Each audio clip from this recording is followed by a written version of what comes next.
Hello అండి, welcome to easy cooks. ఈరోజు మనము సింపుల్గా కారం పొడిని చూపించబోతున్నాను. అన్ని టిఫిన్స్లోకి చాలా బాగుంటుంది. ఈ ప్రాసెస్లో మీరు కూడా ట్రై చేసి చూడండి. ముందుగా ఒక ప్యాన్ పెట్టుకొని ప్యాన్ వేడెక్కాక ఒక 2 కప్స్ వరకు నువ్వులను తీసుకోవాలి.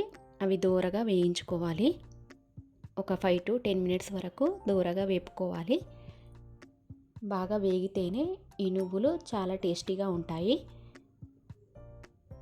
లేదంటే పచ్చి పచ్చిగా అనిపిస్తుంది. మనము ఎప్పుడు పప్పులతోటే కారం పొడిని రెడీ చేస్తాం కదా, ఇలా ఒకసారి నువ్వులు వేసి కూడా ట్రై చేయండి, చాలా బాగుంటుంది. ఈ నువ్వులు వేగిపోయాయి, ఇవి ప్లేట్లోకి తీసేసుకుందాము. ఇప్పుడు మనము ఎండుమిరపకాయలను కూడా వేయించుకోవాలి. ఇక్కడ నేను ఒక 15 నుంచి 20 ఎండుమిరపకాయలు తీసుకున్నాను. మీరు బాగా కారం తినే వాళ్ళైతే కొద్దిగా ఎక్కువ వేసుకోండి, లేదంటే ఇవి సరిపోతాయి. ఇవి కూడా బాగా వేయించుకోవాలి. ఇప్పుడు దీంట్లోకి 1 కప్పు వరకు ఎండు కొబ్బరిని, అలాగే 1 కప్పు వరకు శనగపప్పును, అలాగే 1 కప్పు వరకు మినపప్పును, ఒక 10 నుంచి 15 వెల్లుల్లిని వేసుకొని బాగా ఫ్రై అవ్వనివ్వాలి. ఇవి సుమారుగా ఒక 10 నుంచి 15 నిమిషాల వరకు వేగాలి. లోపలి వరకు మినపప్పు శనగపప్పు మంచిగా వేగితేనే బాగా టేస్టీగా ఉంటుంది కారం పొడి.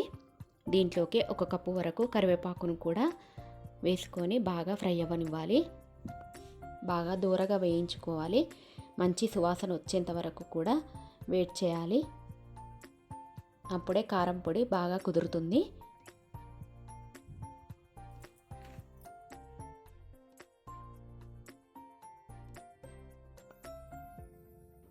ఈ కారపొడి మనకు ఇడ్లీలోకి కానీ, దోశ వేసినప్పుడు దోశ మీదకి కానీ, వడలకి కానీ అన్నింటికి బాగుంటుంది.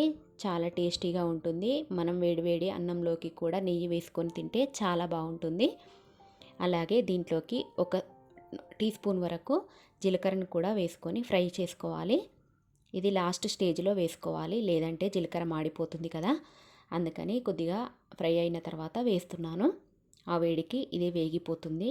ఇప్పుడు స్టవ్ ఆఫ్ చేసేసి తర్వాత టేస్ట్కి తగ్గట్టుగా ఒక 2 స్పూన్ల వరకు సాల్ట్ని వేసుకోండి.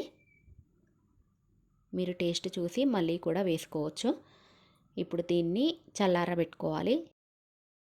ఇప్పుడు మిక్సీ జార్లోకి ఇవి వేసేసుకొని మిక్సీ పట్టుకోవాలి. పప్పులన్నీ మెత్తగా దంగేలాగా మిక్సీ పట్టుకోవాలి. ఇలాగా మెత్తగా దంగిపోవాలి.